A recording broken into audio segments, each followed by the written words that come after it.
Donc là, ici, on est dans un atelier de restauration qui est spécialisé sur la restauration des mosaïques antiques, principalement. Et lorsqu'une mosaïque arrive dans cet atelier, en fait, la première chose qu'un restaurateur doit faire, c'est établir ce qu'on appelle un constat d'état. Donc concrètement, il doit constater l'état de conservation de l'œuvre en question. Donc mosaïque ou autre type d'objet, mais ici en l'occurrence mosaïque.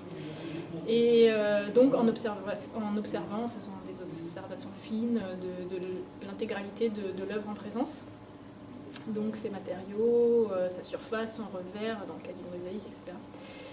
Donc, ayant constaté l'état de l'œuvre et diagnostiqué le pourquoi de ces altérations, quand il y en a, mais c'est souvent le cas, en l'occurrence quand ça arrive dans un atelier de restauration, ayant fait ces premières phases de constat d'état et de diagnostic, le restaurateur il établit un protocole de conservation-restauration.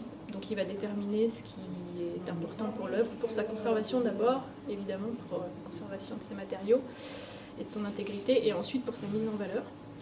Donc, ce qui va décliner après tout le protocole en différentes phases.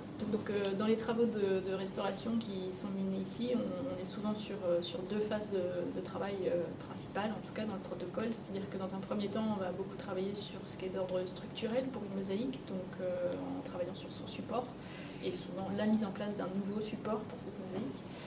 Et la deuxième grande phase importante de travaux consiste au traitement de surface. Donc là, on va envisager des nettoyages, des consolidations de matériaux en cas de besoin. Ce n'est pas toujours indispensable, mais ça peut l'être. Et enfin, cette phase de traitement de surface aboutit vraiment à la mise en valeur en tant que telle de l'objet dans un objectif muséographique.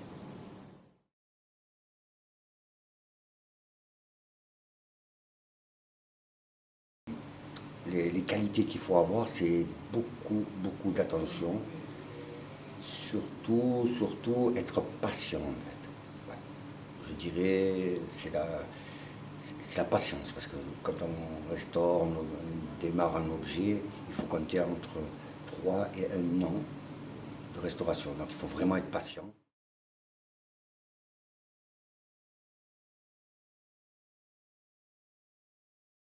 C'est de s'adapter à une équipe et faire partie d'une équipe.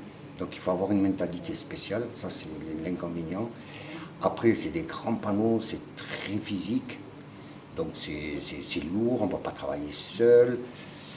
Après c'est des objets qui sont fragiles, très compliqués à manœuvrer, on va dire. Et le gros inconvénient, c'est qu'on manipule beaucoup de produits toxiques et nocifs.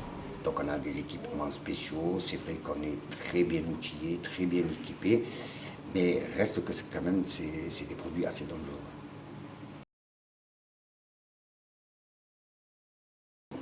Alors ce qui me plaît dans ce métier, c'est qu'en fait, dans la recherche, les objets, des pièces extraordinaires, le contact avec les gens, beaucoup.